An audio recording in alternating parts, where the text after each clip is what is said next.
Hello students, today we are going to do class 8 standard mathematics weekly practice sheet number 4 related to the chapters in teachers and rational numbers. Question number 1, the largest even whole number. Beta, you all know that whole numbers collection starts from 0, 0, 1, 2, 3, 4 and so on.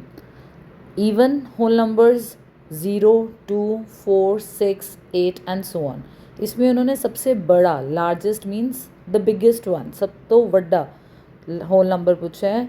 So it can not be found क्योंकि ए जी series है that is non ending 0, 2, 4, 6, 8 and so on. So you can not find the largest one. So it is can not be found option number 4. Moving on to question number 2. Gurpreet has been given 4 choices for his pocket money by his father. Which of the choices should he take in order to get the maximum pocket money? Beta, this question is related to fractions, rational numbers 2 by 9 of rupees 270. So you know wherever there is off word written, you have to change it to multiply. 2 by 9 of 270 means you have to multiply 2 by 9 with 270. So 9 and 270 will get cancelled at the table of 3, or you can cut it directly, that is 30. So 2 into 30, first part gives you the answer as 60. For the second part, 3 by 9 off is changed to multiplication of 270. Again it cancels at 30 and 3 into 30 gives you the answer as 90.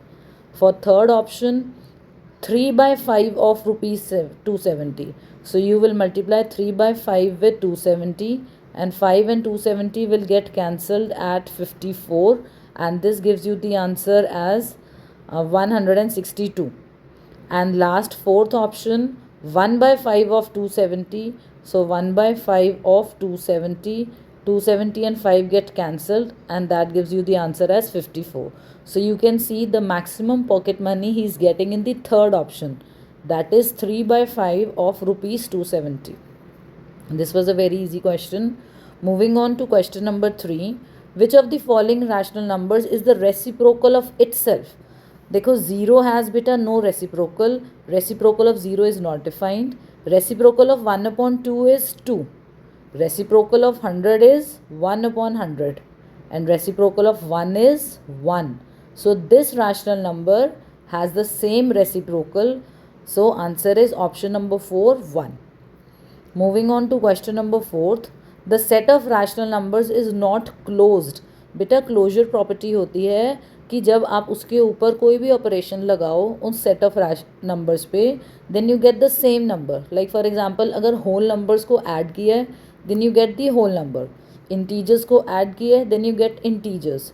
सो कौन से operation के under जो rational numbers हैं वो closed नहीं है. अब दो रैशनल नंबर्स को प्लस करो you get a rational number. If two rational numbers are subtracted, you again get a rational number. If two rational numbers are multiplied, you again get a rational number. But if two rational numbers are divided, for example 6 and 0 are two rational numbers, ठीक है, इसको अगर हम divide करें, so this division is not defined. 6 divided by 0 is not possible, so you are not getting a rational number. So it is not closed under division. Question number 5. The reciprocal of a rational number A. Reciprocal is changing the numerator to denominator and denominator to numerator.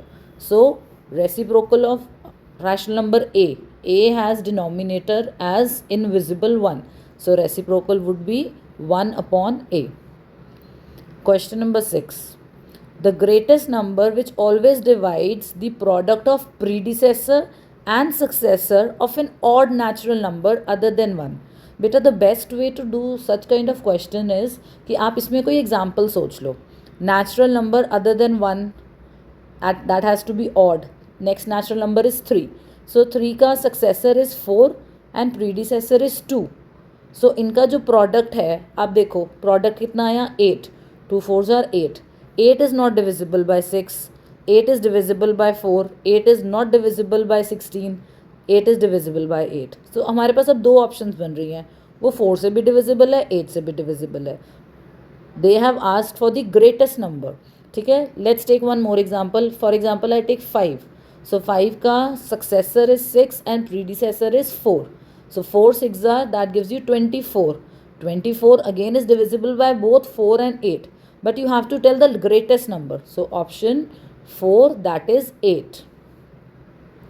Question number 7. Product of non-zero rational number and its multiplicative inverse. You take any rational number, that is 4 upon 3. Multiply by its reciprocal, that is the multiplicative inverse, 3 by 4. You always get the multiplicative identity. Beta, these questions are there in your chapter number 1.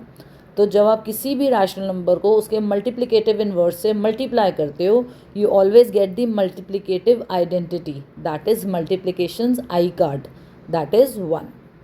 So option number 2. Question number 8. Look at the number line and which of the following has the least value. Again, this is a generalized question. Generalized questions को करने के लिए you always take some specific examples. That makes the question easy. अब आप देखो centre में number line पे 0 है, लेफ्ट साइड पे a है एंड राइट साइड पे b है. यू नो कि 0 की लेफ्ट साइड पे you have the negative integers and on the right you have the positive. और आप देखो ये डिस्टेंस इक्वल है, ठीक है. So you can take any, you can take a to be -1 and b to be 1, और you can take a to be -2 and b to be 2, ठीक है. और उसके बाद आपने बताना है कि इनमें से कौन सी ऑप्शंस हैं जिनकी लीस्ट वैल्यू है. अब देखो फॉर एग्जांपल 2 and -2 ले लेते हैं. सो b प्लस a का आंसर कितना आएगा, 2 and -2 प्लस करके क्या आंसर आएगा बेटा, 0. b minus a, 2 minus -2, that gives minus minus plus, तो इसका आंसर बन गया 4. a is -2 and b is 2. So out of these which has the least value? Option number 3, that is a. इसकी least सबसे कम value है. Moving on to question number 9. If x and y are two non-zero positive rational numbers, then which of the following statement is always true? Take any two rational numbers और इसको आप solve करके देख सकते हैं. आपको पता है कि जो x plus y upon 2 है, that is the midpoint of given any two numbers. For example, अगर मैं नंबर लाइन के ऊपर यहाँ पे 2 ले रही हूँ, यहाँ पे 3 ले रही हूँ, so 2 plus 3 that is 5 divided by 2 that gives you 5 upon 2, that is the midpoint. वो हमेशा दोनों रैशनल नंबर्स के बीच में आता है. सो option 3, x plus y divided by 2.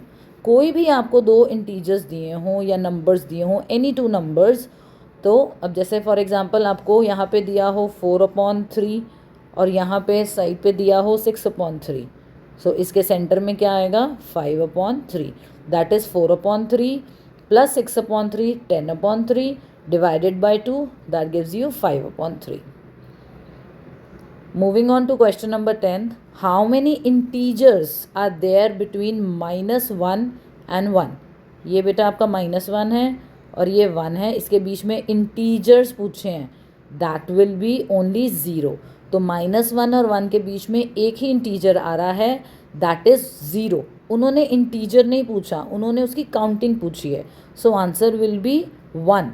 बच्चे इसमें आंसर 0 मार्क कर देते हैं.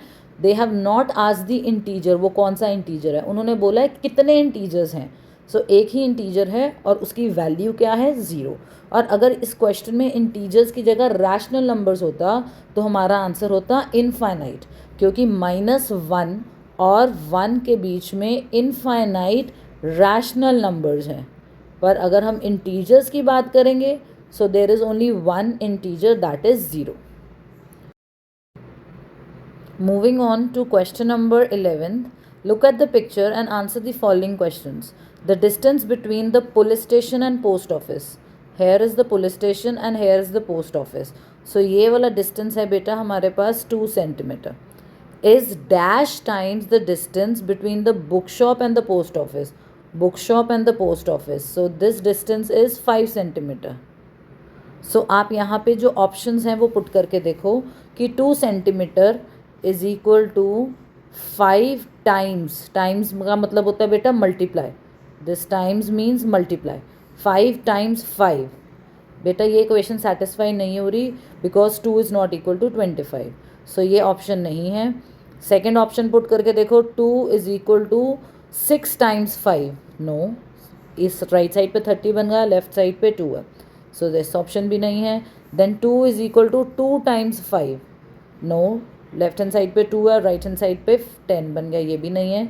बेटा जो लास्ट ऑप्शन है देयर इज़ अ मिस्टेक, यहाँ पे 2.5 नहीं है, 2/5 है। तो जब आप 2 is equal to 2/5 multiply by 5 करोगे तो 5 के साथ 5 कैंसिल हो जाएगा and you will get left hand side is equal to right hand side. So your option is D option, 2/5. There is a printing error, it is not 2.5, it is 2/5.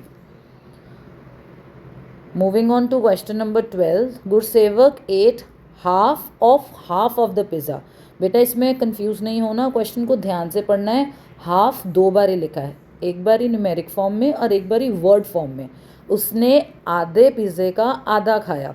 सो जब आप उसको half करोगे, अब आप देखो pizza में total कितने pieces हैं, 1 2 3 4 5 6 7 8। सो 8 पीसेस का आपने हाफ किया, यू गेट 4। फिर जो हाफ आया उसका हाफ किया तो यू गेट 2, मतलब कि उसने 2 पीसेस खा लिए और how many pieces are left, 6। So option 3 आ गया आपके पास, that is 6 pieces are left, remaining part of the pizza. Question number 13th. Sumit invested rupees 4,500 and Daljit invested rupees 1,500 to set up a partnership. In 1 year, they got rupees 1,200 as the profit. If they split this in the ratio of their investment, how would each get? Now this is again a very interesting question. देखो उसने 4,500 invest किए दलजीत ने, और सुमित ने 4,500 किए और दलजीत ने 1,500 किए। सो अगर हम उनके मनी की रेशो देखें 4,500 और 1,500, सो रेशो क्या आ रही है, दैट इज़ 3:1। सुमित के ने 3 पार्ट्स इन्वेस्ट किए और दलजीत ने 1 किया, तभी वो रेशो बनी 3:1। जो प्रॉफिट हुआ 1,200, उसको आप टोटल हाउ मेनी पार्ट्स में डिवाइड करोगे, 3 + 1 4। सो 1,200 को आप 4 पार्ट्स में डिवाइड करो, सो आपके पास आता है 300। सो एक को आप 3 पार्ट्स दे दोगे तो 300 के 3 पार्ट्स दे दोगे, दैट विल बी 900, और एक पार्ट दे दोगे दलजीत को, that will be 300। So option number 2, that is 900 and 300। बेटा आप टोटल 3 + 1 करोगे, दैट इज़ 4। जो प्रॉफिट है 1,200 रुपये, उसके 4 हिस्से करोगे, सो दैट विल बी 300 300 300 300। उसमें से 300 के 3 पार्ट्स दे दोगे सुमित को, so 300 × 3 that gives you 900, and 1 part आप दे दोगे दलजीत को, that will be 300। So 900 and 300 divide करके आप दोनों को प्रॉफिट बांट दोगे। I hope the question is clear to you. Moving on to question number 14. A bus travels 60 kilometers in 180 minutes. So, what is the speed of the car? First of all, you will convert 180 minutes to hours. आपको पता है 60 minutes का 1 our होता है, 120 minutes के 2 hours, और 180 minutes makes 3 hours. And speed का formula होता है distance upon time. So distance is 60 divided by time 3। So आप इसको कैंसिल कर दो, you get the speed as 20 kilometre per hour. Moving on to question number 15th. After drinking 1/4 of his juice, Jaspreet gave 1/3 of the remaining juice to Gurneet. उसके पास जो juice था उसने 1/4 P लिया, तो अगर उसने जूस में से 1/4 पी लिया, सो उसके पास कितना जूस रह गया, 3/4, because 1 - 1/4 you will convert this into equivalent form. So 1 will be equal to 4/4. So 4/4 minus 1/4 gives you 3/4. अब जो उसके पास ये बाकी का जूस बचा 3/4, उसका 1/3, so 1/3 of remaining is 3/4। So 1/3 of की जगह आप मल्टीप्लाई लगा दोगे 3/4। This 3 gets cancelled with 3 and you get the answer as 1/4। So बेटा उसने गुरनीत को कितना जूस दिया, option 1 1/4। So I hope this assignment is clear to all of you. If you have any doubts, then you can message me in the comment box. Thank you and have a nice day.